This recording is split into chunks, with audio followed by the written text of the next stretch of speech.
Okay, so this is going to be my thoughts on the upcoming Spider-Man event coming from Ryan Ottley, the artist, and Nick Spencer. And that is Spider-Man Sinister War. So Spider-Man Sinister War is obviously something about the Sinister Six.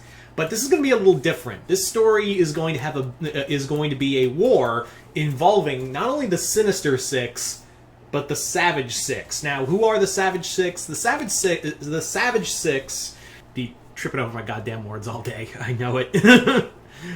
So the Savage Six are a team that the Vulture put together to go hunt down Mysterio in the Mary Jane comic. And in that storyline, yeah, the Vulture brought together some lower tier villains, and essentially had them hunt down Mysterio. And now Vulture and his crew are back and are looking for Mysterio, but Mysterio is like, oh shit, I need my boys. So he runs to go get Octavius and the other members of the Sinister Six on his side, and they're like, all right, let's do this. So we've got a war between different villains, and apparently other Spider-Man villains are going to be showing up. Like other every Spider-Man rogue is outside of if you're a symbiote or goblin, they're gonna show up. So it doesn't look like we're gonna see Hobgoblin or anyone like that. We are getting it looks like everyone outside of a symbiote or a goblin is going to show up. And Kindred is going to be here. He's going to be more in the background. But this is more Dr. Octopus's story, which is good for me because, as you guys know, Dr. Octopus is my favorite Spider-Man villain. And one of my favorite Marvel villains in general. So to see Ock finally get back in the spotlight after a much-deserved break. Octavius needed a break. But now it's cool to see him back in his tentacled form. This is going to be good. This is going to be so good. Anyway, so if this also sounds really familiar of having Octavius and his team take on the Vulture and his crew, yeah, this sounds really familiar because this literally sounds like a Marvel version of the War of Jokes and Riddles, the Batman storyline from Tom King's run, which I liked. I actually liked it. So I know a lot of people didn't like War of Jokes and Riddles. I personally liked it. I thought it was a cool concept. But now, instead of the War of Jokes and Riddles, we have the War of Octopi and Vultures. Not as... I can see why they changed it to Sinister War. I can really see why they changed it. Yeah, because I imagine, like... I have this feeling like Nick Spencer was in a meeting staff pitching his next event. And Spider-Man's been having a lot of Spider-Man's been having a lot of these these centric events, like these just mini Spider-Man events. Like again with Sins Uncovered, or I think that was the name of the event involving the Sin Eater, and the Spider-Man the Hunted, which was a Kraven the Hunted event that was like the first big Spider-Man event they did. And yeah, I've been really digging what Nick Spencer's been doing with Spider-Man. I mean, it's a hell of a lot better than his Captain America run. But I will give credit. I still think, like, Nick Spencer is not totally blameless. He is not completely blameless, but a lot of the blame does fall on, like, Axel Alonso when he was Marvel's head, as well as a lot of the editing staff for really putting their fingers in his story. And I feel like Nick Spencer got handicapped by editorial, which is such as the case with a lot of people. So he's not totally... Spencer isn't totally blameless, but yeah. And I will say that Nick Spencer's Spider-Man run is awesome. Like, it's been a hell of a lot better than the tail end of Dan Slott's run. That's basically been it. Like, it's just been better than the tail end. Like, let's be real.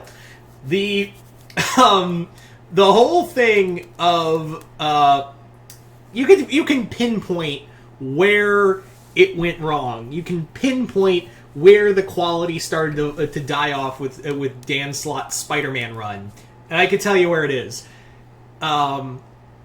Spider Island is the pinnacle. Like, that's the pinnacle of everything with when we get to Spider Island.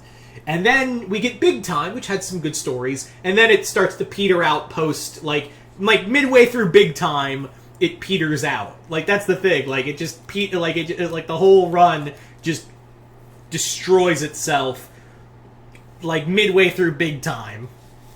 But I will say, like, the real point of, like, when everything... Because that's where, like, Spider Island was clearly where Dan Slott wanted to end his run, but then no one wanted to write Spider-Man, so he was like, alright, I guess I'll keep writing Spider-Man. Okay. That was the whole thing. Anyway.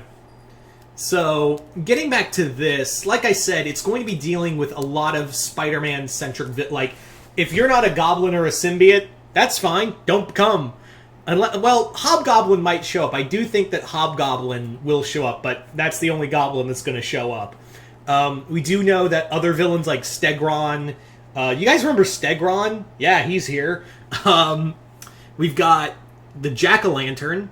We've got the White Rabbit. We've got Hydro Man showing up. We've got, like, every Spider-Man villain showing up and taking sides... if you're on Ock's side or the Vultures side.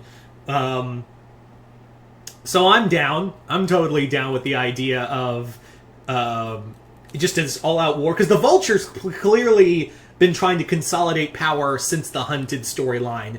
Where he more or less he basically wanted to make his own coalition of villains. We saw that in the beginning of Hunted, where he was getting all the other lesser-tier Spider-Man villains together and being like, hey... Let's all join up with me, right? I'm in charge now. I'm Starscream. I mean the Vulture. That's totally who I am. And now that's coming to a head. And essentially what's going to happen is that Octavius is like, no. Like, I think Octavius is not so much trying to back Quentin Beck. It's more along the lines of, I am not letting Adrian Toomes hone in on my territory. I am not letting the Vulture try to, one-up me. That ain't happening, not on Octavius's watch. Also, it makes me wonder, since Toomes is getting his own team, who will be the sixth member to replace him on that? And it looks like, from the promotional artwork, is that it looks like the Lizard might be the one. And you might remember, Curt Connors is in control of his Lizard form now. Like, his body... He's now in the... And that's happened before, but I always had a feeling, oh yeah, the Lizard's gonna break out at some point, right? Like, he's just going... we're going to see the Lizard again, and it looks like that's gonna happen, is that... What might happen, and again, this may not happen, but what I think might happen is that Octavius and the other Sinister Six will snatch the Lizard, and alter his mind to let the Lizard persona out. And that will be their sixth member. Which makes me wonder, yeah, I've never, I can't believe, in all the iterations of the Sinister Six, very little have you seen the Lizard on the Sinister Six. It might be because he's either a wild animal or, all reptiles. Reptile people. And to which Octavius would go, God damn it, no, he's too much of a wild card. So... This might be the first time, I think, that the Lizard will be on the Sinister Six. We've also got... it's going to be more or less, aside from the Lizard, it's going to be that classic lineup. I'm surprised they didn't go... I'm surprised Octavius didn't go to go find Roderick Kingsley again, but I understand why. The pissant always tried to one-up him, so... And for those who remember, Kraven is dead again. This is his clone son who is the new Kraven the Hunter. Remember, in the Hunted storyline, Kraven created a perfect clone of himself, made him his new son, and then at the end of Hunted, Kraven dressed up as Spider-Man and attacked Kraven and his son killed him in a fight. Not realizing it was Spider-Man, it wasn't Spider-Man, realized it was his son, and that was Sergei Kravinoff's new suicide, and he left a note saying, I was always destined to lose this, you are my legacy, you are destined to be Kraven the Hunter.